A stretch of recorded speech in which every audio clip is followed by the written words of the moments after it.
कैसे जाऊं? और मैं आंख से अंधा हूं, मेरी पत्नी ने भी अपने आंखों में पट्टी बांध रखी है, तो आखिर हमें सहारा कौन दे करके यहां से निकाले?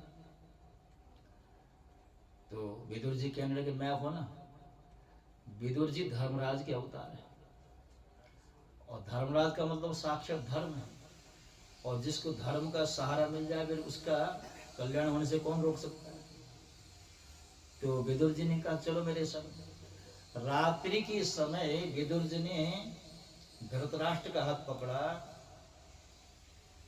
और गांधारी ने धृतराष्ट्र का हाथ, एक हाथ पकड़ा, और विदुर जी ने दूसरा हाथ पकड़ा। ऐसी चेन बनाई, श्रृंखला बनाई, और चुपके से राजमहल से निकल गए, और निकल करके कहीं दूर निकल गए। अब रात्रि व्यतीत हुई। प्रातः काल युधिष्ठिर महाराज, जो नित्य बड़ों का आशीर्वाद लेने के लिए, प्रणाम करने के लिए जाते थे धृतराष्ट्र के कक्ष में,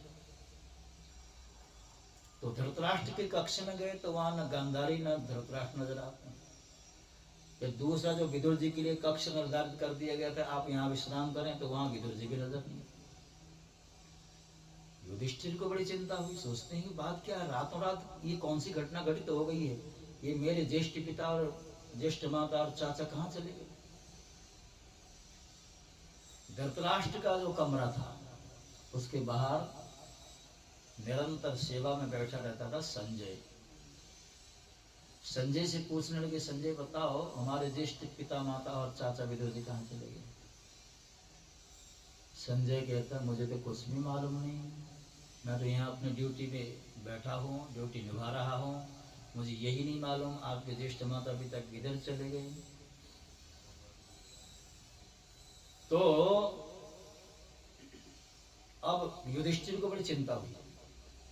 भाई, युधिष्ठिर के राज्य शासन में इतनी चौकसी है, इतने सारे सैनिक लोग खड़े हैं, राजमहल को घेरे हुए खड़े हैं, और किसी तरह की कोई कमी है नहीं, उसके बावजूद भी ऐसे सैन्य घेरे को तोड़ करके अगर मेरे माता पिता कहीं चले जाते हैं तो ये तो बड़ी चिंता की बात है।